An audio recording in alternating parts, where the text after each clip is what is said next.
اللهم ارزقنا المعارف الربانية واللطائف الرحمانية والأسرار الربانية والواردات الإلهية والمواهب الاختصاصية والعلوم اللدنية، وبلغنا رتبة الإحسان ووحدة الشهود، والحمد لله رب العالمين.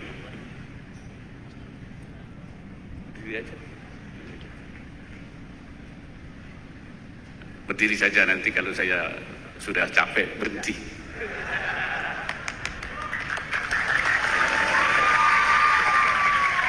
Karena sudah tua ini. Ya. Ulama'ana al-kiram wa masyayikhana al-afadil wa habaibana al-afadil wa bil khusus sahib al-fadilah sahib al-ma'had al-mukarram Kiai Haji Mahfud Asirun,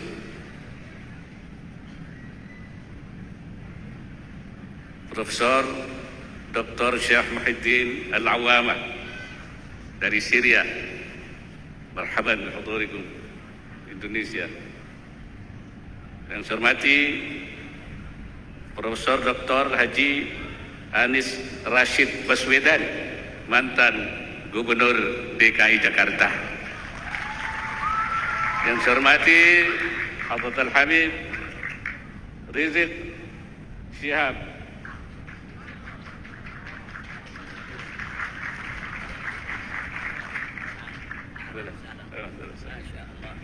Barakallah, lama nggak ketemu Kiai. Alhamdulillah.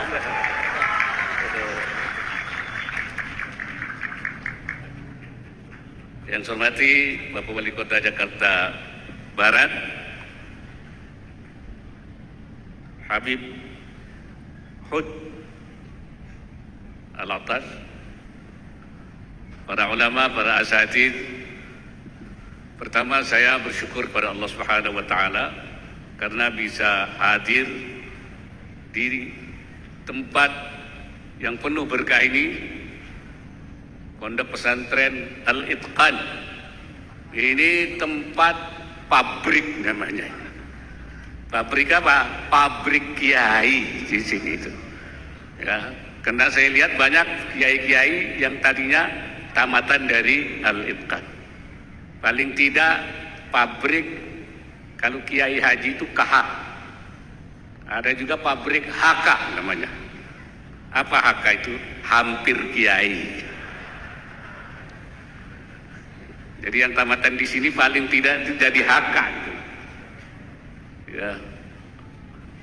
Karena memang menyiapkan orang-orang yang alim, i'dadul mutafaqqihin, menyiapkan orang-orang yang paham agama, itu diperintahkan oleh Allah Subhanahu wa taala. Tadi ayatnya dibaca oleh Ustaz siapa? Abdul Wadud. Perasaan saya Ustaz Abdul Wadud itu dulu itu qari kecil gitu kayaknya. Sekarang kok sudah jadi qari tua ya. Falaula nafara min kulli firqatin minkum minhum ta'ifatun minhum. Mengapa tidak ada sebagian dari mereka itu pergi nafrah liyatafaqahu fid-din, nafratut tafaqquh fid-din, pergi untuk bertafaqquh. Selain nafratul jihad, nafratul qital, juga nafratut tafaqquh fid-din, untuk belajar agama. Untuk apa kita siapkan mutafaqqihin ini, kiai atau calon kiai atau hampir kiai tadi itu? Pertama adalah untuk menjadi pengganti para kiai-kiai yang sudah tua-tua itu, ya, yang sudah kemudian dipanggil oleh Allah Subhanahu wa taala. Gurunya Kiai Mahfud sudah tidak ada, ganti Kiai Mahfud. Saya tidak tahu Kiai Mahfud juga nanti dapat giliran juga.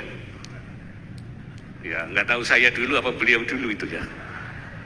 Kalau umurnya tua saya, tapi dipanggilnya belum tentu. Ya, Mahfud.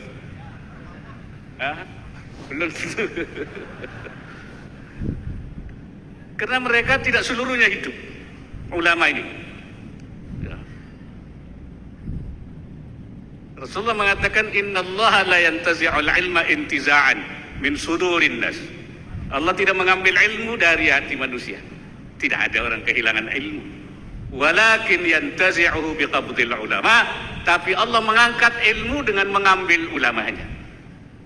Kalau ulama meninggal, ilmunya dibawa. Istrinya tidak. Kalau dibawa nggak mau jadi istri kiai nanti. Mobilnya, sawahnya, ilmunya dibawa.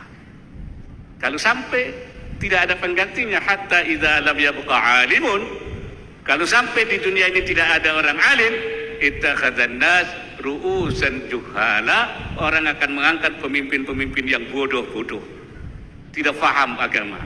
Idza su'ilu aftau bighairi ilmin, kalau ditanya dia memberi fatwa tanpa ilmu. Fadhallu wa adallu, dia sesat dan menyesatkan.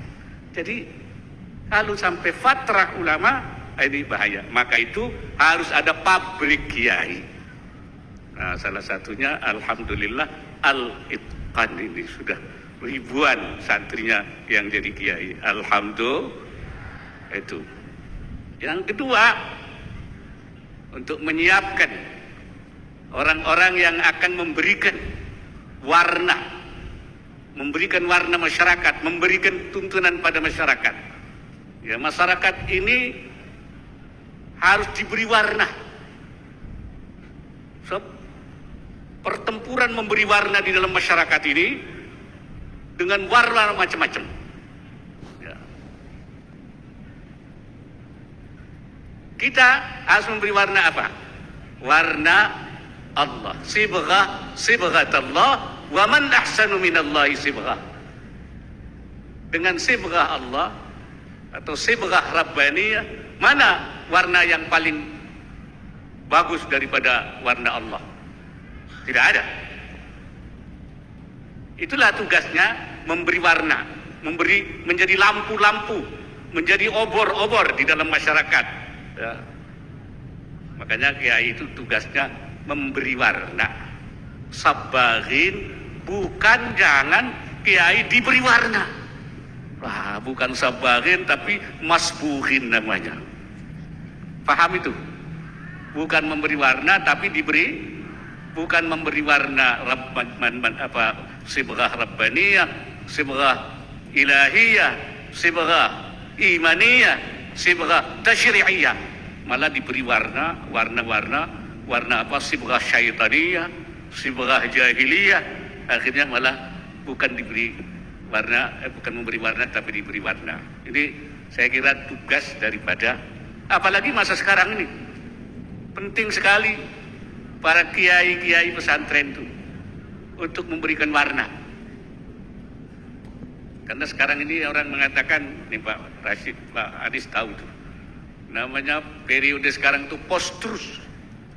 Post-truth itu pasca kebenaran. Jadi antara yang benar sama yang salah itu samar, ya, iltibas, istibah. Mana yang benar? Kadang-kadang bisa-bisa yang benar dianggap salah, yang salah dianggap benar. Betul.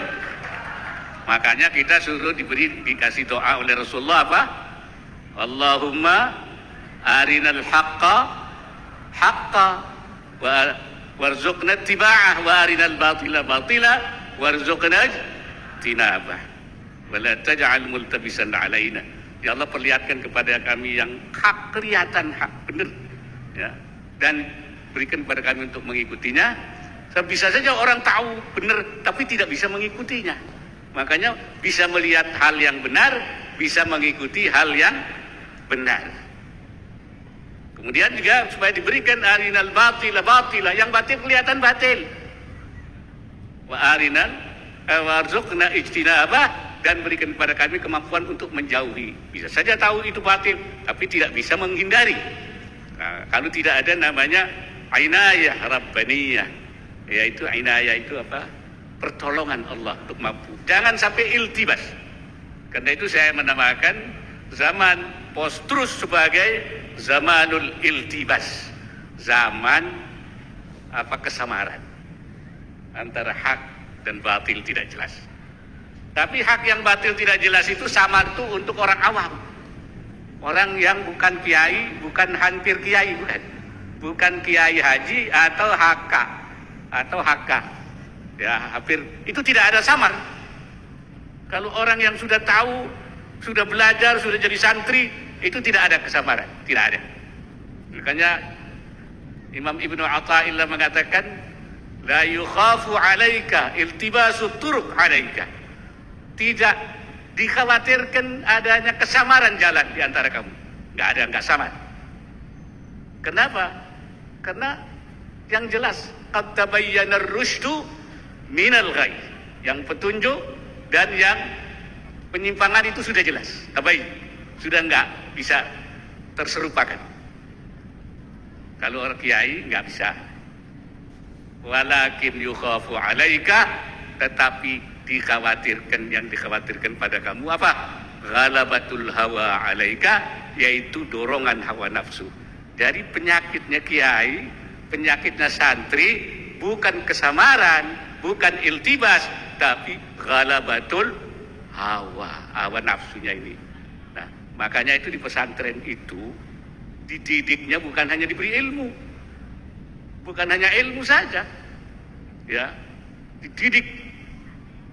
Kata Imam Ibnu Athaillah, idfan wujudaka fi ardil khumul, mama nabata mimma la yudfan, mimma lam yudfan la yatimu nitajuhu. Benamkan dirimu di dalam bumi yang gelap, benamkan.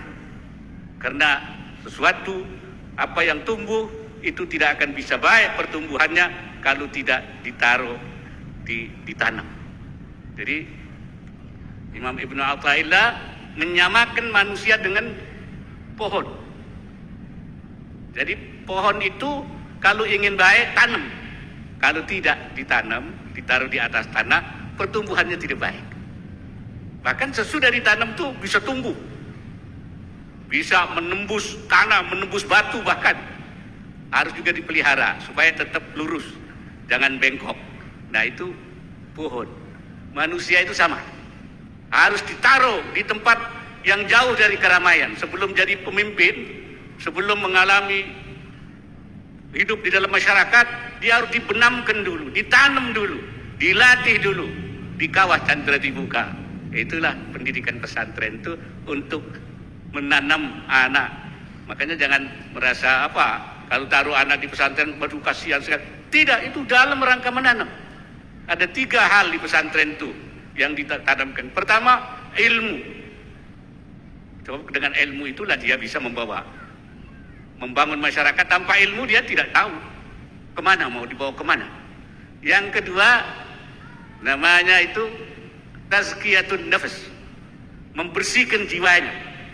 Karena manusia ini selalu tadi ghalabatul hawa itu, ya. Kalau tidak ditazkiyah, tidak ditanam, tidak didrill, itu dia kalau nanti menjadi pemimpin tidak bisa mengendalikan nafsunya. Innan nafsa la ammaratun bisu.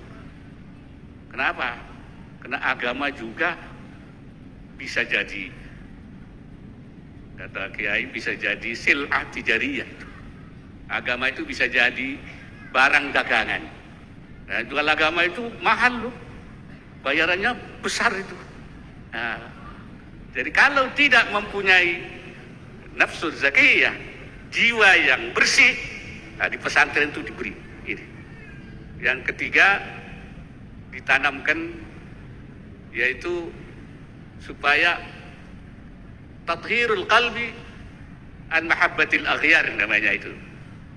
Itu dibersihkannya hati daripada mencintai selain Allah. Tapi kan kita boleh mencintai, kata Allah dalam Al-Quran, zuyyina linnasi hubbus syahawati minan nisa wal banin wal qanat kita mencintai wanita, mencintai anak, mencintai harta, mencintai orang tua tentu. Apa itu tidak boleh? Boleh saja, dan itu manusiawi, itu minal amril jibili. Tetapi yang tidak boleh, kecintaan selain Allah lebih besar dari kecintaan kepada Allah. Walladzina amanu asyaddu hubban lillah. Ini makanya penyakit santri itu dari ghalabatul hawa. Apa ada orang punya ilmu bisa menyimpang? Ada, ya, ada. Bahkan di dalam Al-Quran Allah menceritakan zaman dulu. Allah bilang, watlu alaihim naba'alladzi atainahu min ayatina fansalakha minha. Ceritakan orang yang kami berikan dia ayat-ayat kami, tapi dia melepaskan dirinya dari ayat-ayat itu. Fa'atba'ahu syaitan fakana minal ghawin. Dia diikuti oleh setan dan dia menjadi orang yang sesat. Walau syi'na la rafa'nahu, kalau saya mau saya angkat dia, kata Allah. Walakinnahu akhlada ilal ardi wattaba'a hawahu, tapi tidak mau dia. Dianya tidak mau, walaupun punya ilmu, diangkat oleh Allah tidak mau. Walakinnahu akhlada ilal ardi, tapi dia lebih mengekalkan pada bumi. Dia lebih menurusi tuntutan jasad turabinya. Kata Syekh Nawawi, akhlada ilal ardi itu mala ilal dunia, dia lebih suka kepada dunia. Ya wattaba'a hawahu, dan mengikuti hawa nafsunya. Kalau dalam tafsir itu yang seperti itu namanya Kiai Bal'am bin Ba'ura. Nah, jadi pernah terjadi itu. Oleh karena itu kalau tidak diberi melalui pesantren, itu bisa jadi apa yang terjadi kepada Bal'am. Yang terakhir saya ingin menyatakan bahwa di dalam menghadapi berbagai tantangan untuk para santri, untuk para kiai dan calon kiai, itu kita harus bekerja bersama, harus bersatu, ya. Itulah sebabnya dulu misalnya para ulama itu tidak merasa gampang, mudah menghadapi masyarakat itu. Makanya bergabung bersama mendirikan satu organisasi namanya Nahdlatul Ulama. Kenapa? Karena tantangannya berat, tidak mungkin sendiri-sendiri. Dan kita memang tidak boleh sendiri-sendiri. Allah sendiri yang mengatakan begitu. Wala takunu kalladzina tafarraqu wakhtalafu. Kamu, wahai para ulama, jangan kamu seperti orang-orang yang bercerai-cerai dan berselisih. Itu pendeta Yahudi. Syekh Nawawi Al-Bantani menjelaskan ini, apa yang dimaksud mereka ikhtalafu, tafarraqu wakhtalafu, yaitu mengatakan bi ansara kullu wahidin minar ruhbani ra'isan fi baladih. Masing-masing daripada pendeta itu jadi rois sendiri, jadi pemimpin sendiri di negara-negaranya. Tidak ada konektivitas, tidak ada ittisalah antara satu sama lain. Tsumma ikhtalafu, kemudian mereka berselisih. Berselisih itu seperti apa? Bi ansara kullu wahidin minhum yadda'i annahu 'alal haqq wa anna sahibahu 'alal batil. Dia mengaku dirinya dalam hak, yang lainnya adalah al-batil. Kemudian Syekh Nawawi mengutip pendapatnya Imam Fakhrul Razi, katanya, sebentar sedikit lagi. Ketua Majelis Ulama Indonesia, katanya Imam Fakhrul Razi, "Lau ansafta alimta anna aktsara ulama'i hadzal zaman mausufuna bitilka sifah." Kalau kamu perhatikan ulama kita zaman ini sifatnya seperti itu, yaitu masing-masing di negara masing-masing mengaku benar, yang lain adalah salah. Ini zaman Imam Fakhrul Razi 1000 tahun yang lalu. Jangan-jangan sekarang lebih jelek dari itu, ya. Bukan raisan fi baladin, tapi raisan fi qaryatin, di kampung-kampung sendiri-sendiri. Wa raisan fi ma'hadin, ya, dan menjadi rais di masing-masing pondok, masing-masing sendiri, tidak ada konektivitas antara satu yang lain. Oleh karena itu, pada kesempatan yang berbahagia yang banyak ulama ini, mari kita bangun kembali, yaitu konektivitas hubungan antara ulama-ulama. Untuk apa? Untuk menyatukan pendapat, ya, untuk menyatukan saf, tauhid itu sufuf, wa tauhidul ara, menyatukan pendapat, wa tauhidul kalimah, wa tauhidul harakah, menyatukan gerakan-gerakan itu. Itu saya kira. Karena tanpa itu semua, apa yang ingin kita bangun di dalam kehidupan dengan penuh tantangan, itu tidak akan mudah. Bahkan menurut Imam Subki, ikhtilaful ara wal huruf, perbedaan pandangan dalam hal-hal yang strategis dan dalam perang, itu termasuk la syakka hadza haramun aidan, ini haram, kata Imam Subki. Jadi harus satu gerakan itu. Dari mana Imam Subki mengatakan seperti itu? Yaitu dari ucapan Rasulullah sallallahu alaihi wasallam kepada Mu'adz bin Jabal dan Abu Musa ketika mengutus keduanya ke Yaman. Apa kata Rasulullah? Tatawa'a wala talifa. Bersatulah kalian berdua dan jangan bercerai-berai.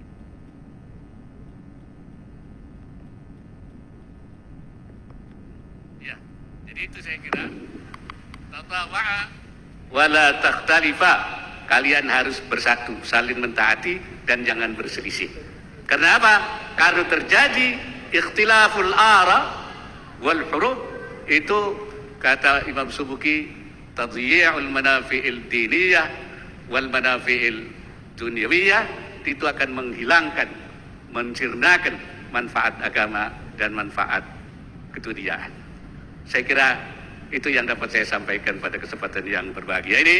Mudah-mudahan kita berada di dalam bimbingan dan tuntunan Allah Subhanahu wa taala. Aqulu qawli hadza wa astaghfirullahal azim. In uridu illa al-islah mastata'tu wa ma taufiqi illa billah. Hadana Allah wa iyyakum ajma'in ila aqwamit thariq. Wallahu al-muwaffiq ila aqwamit thariq. Assalamualaikum warahmatullahi wabarakatuh.